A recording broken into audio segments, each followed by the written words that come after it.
What is going on, guys? It's Toby here, and today we're going to be installing my new Valvetronic exhaust. So we're getting rid of the Borla Attack. It's been a farewell. That thing sounded awesome, but Trey actually came up here with his Subi to pack everything up in his car because, as you guys know, Sally is completely filled up. So we're going to take you through the full installation process. This is going to be a sick video. Stay tuned. There's Mr. Trey and his Subi. Now, fun fact, I always wanted a Subi when I was younger, so like looking at his car is just so sick. It's well put together, and I think it makes like 400 wheel horsepower right now on E60s, so it's definitely no slouch. I mean, those cars are super light, but basically we're going back to his house with the lift. As you guys know, we were there in the previous video to put on these carbon fiber fenders, and we're gonna slap on that exhaust. For quick little things, so I forgot what those taillights are called, but they're sick. And Trey told me that he's raced a couple of Mustangs, like stock Gen 3s, obviously at Tijuana or on the drag strip, and he beat them. Actually a full bolt-on one, because they made like, what, 460 wheel or 480 wheel horsepower. He's making 400, but he weighs a lot less. So I mean, I believe it, that car moves. And so literally we're just talking in traffic. Trey's behind me. We're gonna get Chipotle though. You guys know the deal. Chipotle every day. Nah, I'm joking. I actually haven't had Chipotle for the past 4 days. So we're gonna get Chipotle, and then we're gonna head to his house and do the whole exhaust install. Just wanted to tell my mom that I'm sorry because I actually skipped class today. So if she's watching this, Mom, I'm sorry. I skipped class to install this new exhaust because I had to, so that's how it is. Trey's Subi is honestly so clean. I mean, just look at this thing. Got the carbon accents all over. Yes, sir. Just had lunch and I was trying to take some pictures of Sally in the parking lot, and this, like, I don't know, parking lot security guard came up to me and was like, "You're blocking the flow of traffic." But I don't know, it was so stupid. I thought it was funny. And then after that, he asked me about the car. So he was kind of mean, and then he was asking me about the car and showing interest and stuff. But anyways, we're on the way to Trey's house now. Trey decides to shoot flames out of the Subi. I didn't even know that this car shot flames. Look at this. That is so sick. Took me by surprise, honestly, because I was just driving and I was like, what the heck? That car is shooting a crazy amount of flames. It shoots even bigger flames between shifts. And there's Mr. Trey. He's smiling. I want to see if I can get it on video.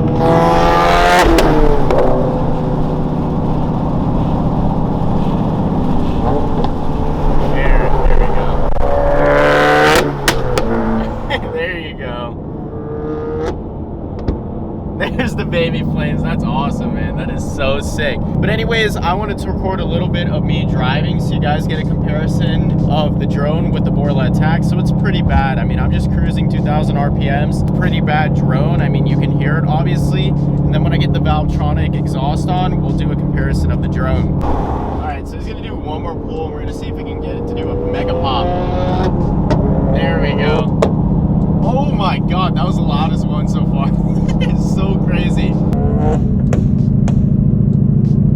What we did is we packed up this Valvetronic exhaust in the back of the Subi, and we just got to Trey's house, so now we're gonna slap it on. Here's one of the mufflers. We're gonna grab everything else out of here. This is kind of heavy. I do think this is a little bit heavier than the Borla Attack, so we don't do weight reduction around here. We actually make cars heavier. This is what the full exhaust looks like unboxed. Here are the tips. This is like the wiring harnesses for the actual active exhaust. So you have like the control module, and then these are the remotes. Hey, I didn't think it would be red. Red stick shift. It's a stick Hellcat? Yeah, stick shift. Oh my God. That is sick. Not a lot of people get that option, so I No, mean. I've only seen not one other one. Oh yeah. Stick shift. This is a car. Yeah. You gotta show us the waffle maker. Oh yeah. Put your waffle right here. You know. Is that aftermarket intake or stock? It's aftermarket intake.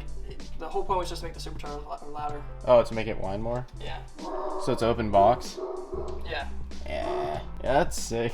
Yeah, I've seen one. You know Judah Garage? Yes. Yeah. So I saw his Hellcat in real life, but because he gave it away to somebody. Oh. So I saw the winner of it in Orlando. Dope. That's super yeah. cool. Did you guys win? Yeah. Oh yeah. What was it, a 911? Boxer S? Yeah. Man, those carbon fenders look so good. And this, I guess, is a comparison of how loud the exhaust is when you just normally drive it. So you can hear it right now. Then we'll compare it to the Valvetronic once again.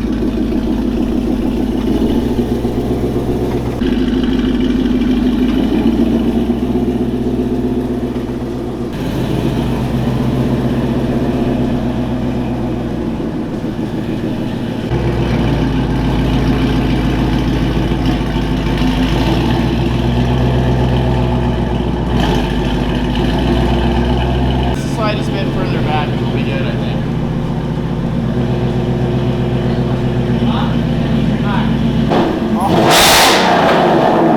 Oh my god, it's so loud, bro. Jesus Christ. I guess this is a comparison red, so one more. Oh my god, Jesus. Try Trey, we got it on the lift? No way. I think it's because we had help like lining it up. Because if you have someone standing in front like looking, and then you have someone in the back, it's so much easier than just me standing in the back and like, yep, looks good. I'm just guessing. BMW M2. It's a comp, right? Comp series. Give us some revs out of the Beamer so we can hear what it sounds like. Bro, your dogs are going nuts.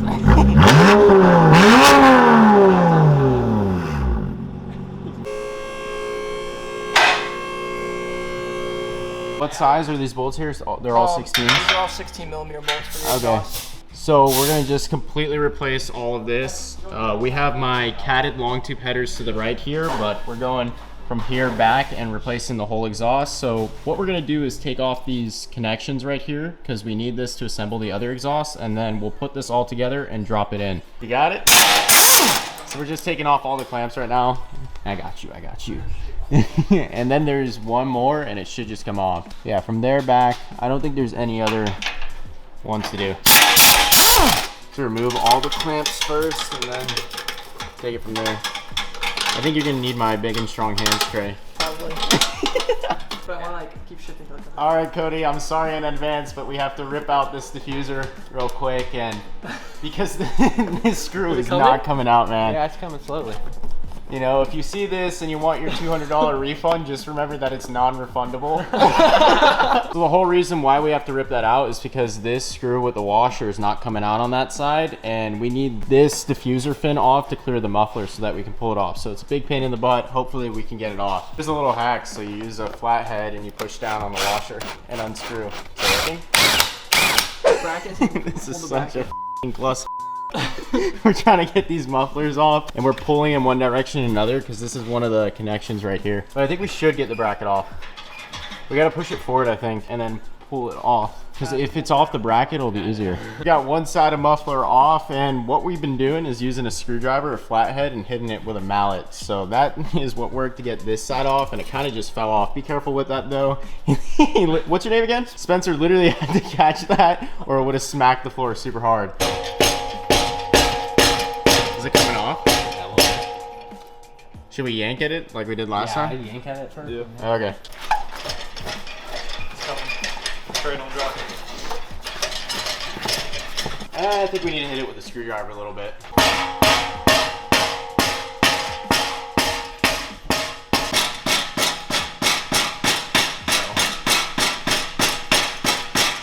We've got this side of the connection off, and now we got to take it off that top bracket in there. I'm trying to get the angles right.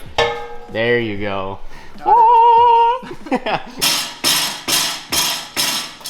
The random clip fell off. Nah. For some reason it's stuck on that, and I think it's because it's like downward force, or maybe it bent. Let's hope the bracket didn't bend. Did it bend or no? Hold on, Trey. You're gonna have to do it this way because you're doing it this way. It's come look at it from the. So we just have an Hpipe back with the headers. We're gonna see how loud this car is. Hold up, Trey. I gotta record this on my phone too. It actually doesn't sound bad. It sounds like a race car.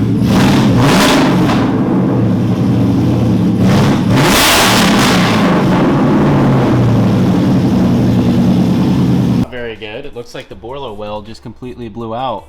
Is it not like that on the other side? That's not good. I might have a hard time explaining it to the guy who bought it. But that's easy to fix, right? Like if somebody knows how to weld. So after you get the parts off after the Hpipe, you gotta take these hanger brackets off, and it's super difficult. What did we use to get it off? PB Blaster. Yeah, so it's some type of lube, and we finally got it off, but you really have to yank and stuff. And be careful not to crack the hanger, because I kind of cracked the hanger on this side, on the Borla. But, I mean, that's an easy weld to fix that up, and this should just come back in here. But yeah, you twist this off like crazy until you get it off so that you can mount on the new exhaust. So yeah, It's a pretty difficult process to be prepared to pull it off. You need someone with some muscle. You got it, Trey? Need my help? Wait, what's up with that? Is that sitting on a different bracket? What? That seems more in than it seems shorter. So now we're taking off the Borla Hpipe and we're putting on the resonator Hpipe. It's not really one, like it's kind of BS, like you can see right through it. But anyways, we're gonna take this off. That would make sense. That's why.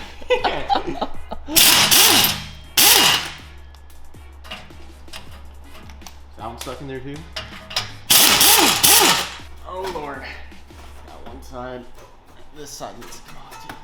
All right, we're all set for the new Hpipe, which is over here. It's from Valvetronic Designs, just like everything else. It's a lot more fancier and a little bit better looking than this Borla one, but we'll see how it sounds with the active exhaust. Currently trying to figure out this whole Hpipe situation. We can't really get it to fit in here, so we're gonna try and open up these clips some more so we have some more leeway, because right now it's not aligning. What we ended up doing is putting the brackets on the ground and then putting them on the pipes, so it's all sorted now, and I'm gonna tighten it.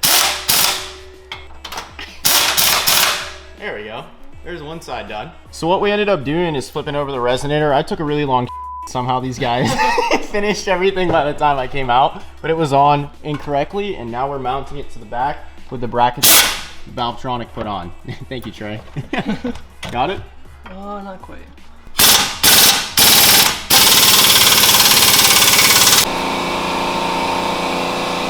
Last couple of clips here before we put on the mufflers, so we're just gonna hit this with the impact and tighten this down, and this tightens down to the resonator portion.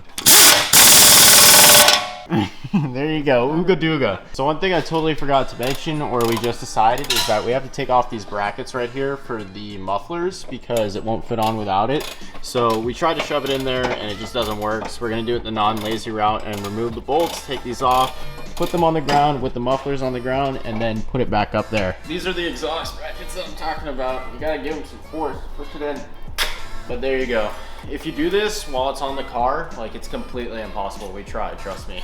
Add this piece, get it super close to the hole as possible, tighten it down, and then you can take the tip and adjust the tip out farther. Okay, so It's just two lock it's down two the first pieces. bracket first, right? Yeah, stop pushing it. So we have the tips on so far. We have the muffler on. We got the muffler working on that side, but this looks a little bit too close to the tire right here. So we're gonna see if we can push this in with this connection right here. So we're gonna loosen it, push this muffler back in, and hopefully we can get some more clearance, because I think if I drop the car down, it might rub. I think it's moving in a little bit. Put your right hand in. Did that clamp on right? Yeah. So both tips are on now, and we're gonna give Sally her first start with the new exhaust. What? Hold on, we're having a different conversation. We're having a different conversation. Let's get this first start in. Hold up, hold up. I gotta get my phone out for TikTok. You guys know the deal. All right, ready? Go. First start up. A lot quieter, but it's like a better tone. Wow, that's a lot quieter. And here are some revs.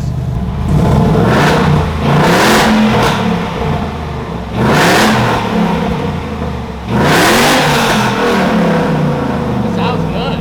Some revs out of the car. It sounds awesome. It's not as raw with the Borla, but I really like the tone. Jerry, what were you saying? That it's made out of obtanium. Obtanium is how they say it. And that when you get it hot, it'll turn gold. Like, look at this weld right here. It's all turning gold. Oh yeah, that is awesome. So we're gonna do a comparison clip. I mean, I think we're gonna have to use an old one, because did we rev it earlier with the Borla? Yeah, but not from behind, right?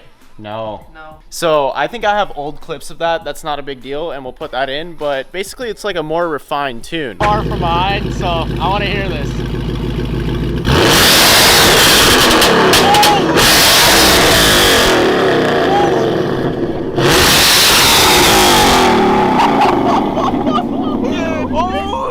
What we have left to do is slap on like all the wiring for the valves to work and stuff, but here's the difference between the Valvetronic and the Borla. So the Borla is like a lot lower quality, even though it's like a really good exhaust. I mean, this thing is just immaculate. Look at it. I am also going to be taking off this street aero diffuser because Cody bought it, and I'm putting on a GT500 rear valence. So I think we only have like one nut left, right? Yep. And There we go. So it just drops out like that, and I'll throw this in the trunk and keep it for Cody. Finishing up with this install now. I actually just hit my head like not too long ago. I absolutely banged it up. But we're getting these vacuum lines sorted out. So they plug into the back of the actual muffler right here.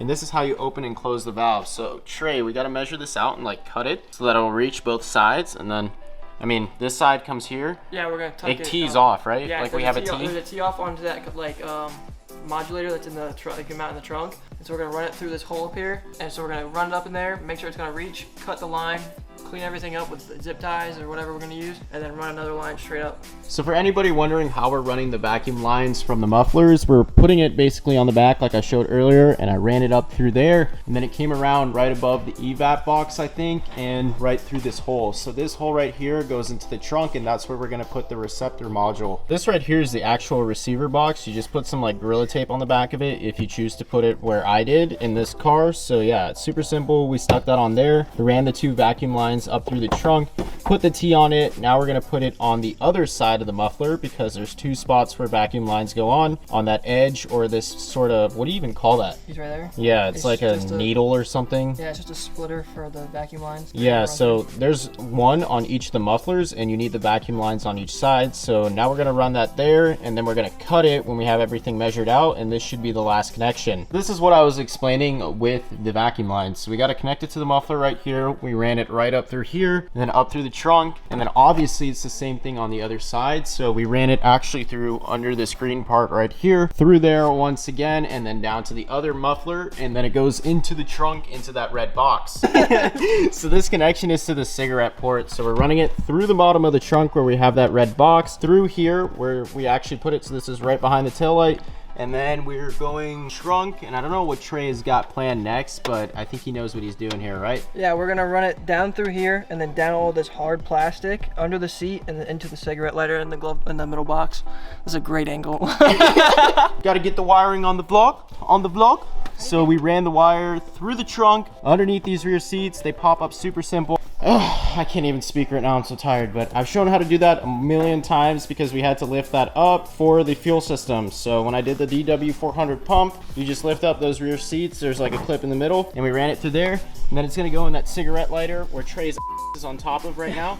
So if we open this up, there's a cigarette lighter right in there, and that's where we plugged it in. This right here is what the final setup looked like. I need to get some light on this actually. Now that I have some light on it, this is the final setup. We ended up just like wiring it through the side like I explained earlier, all the way to that cigarette port in the center console, and then we have our vacuum lines. So all we need to do is get some batteries set up on that remote and then test it out and give you guys the sound clips. At this point I am mentally tapped out, but how's it going, Trey, with the remote?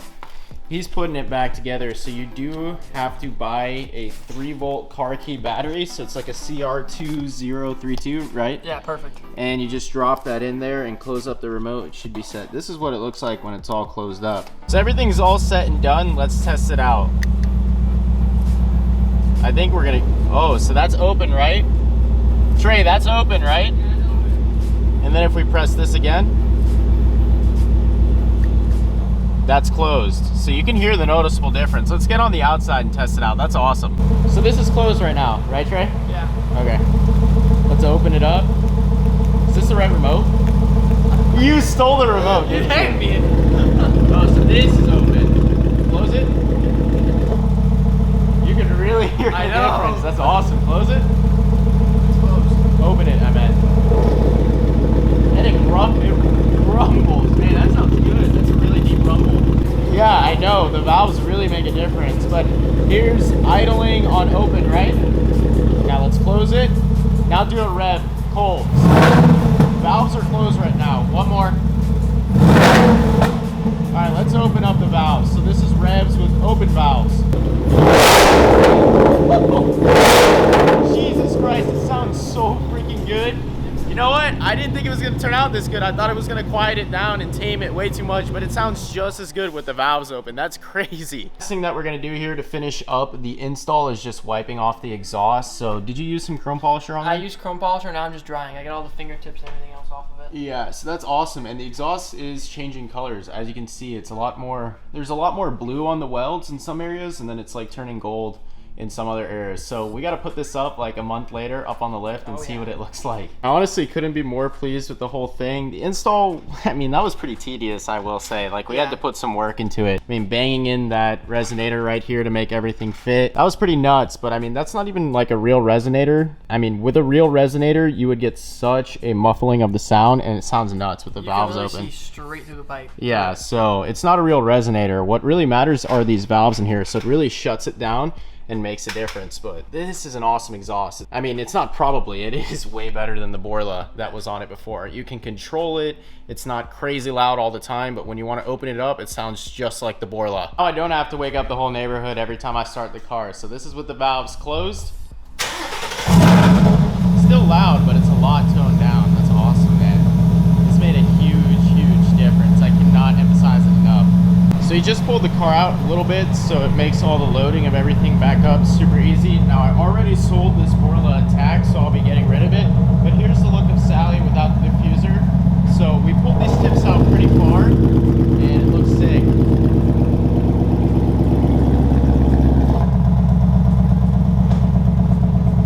One last little thing, I do want to adjust and bring this side up because this side is fitting perfectly in there. So I want to bring this side up because it's a little bit wonky and off right now. You tell me how to adjust it. I can hold it However you want to adjust it, I'll tighten it back up. like that. That's perfect. Good? All done? Yeah, so that fitment is a lot better now on each side. Trey, how you feeling?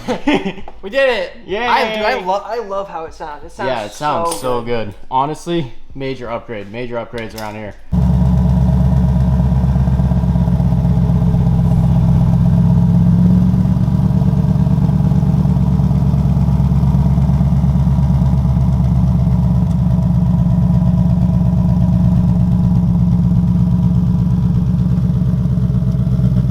Last little test or comparison is to show the drone. So there's literally no drone. Like this is closed right now, and then let me open it up in just a second. So that's open now. Obviously there's the drone. Let's take out the drone. You see, it completely eliminated it. So this is a major upgrade over the Borla attack. I'm gonna get home, get some rest, and that's pretty much gonna do it for this video. So if you guys enjoyed it, please remember to comment, like, and subscribe, and I'll see you in the next one.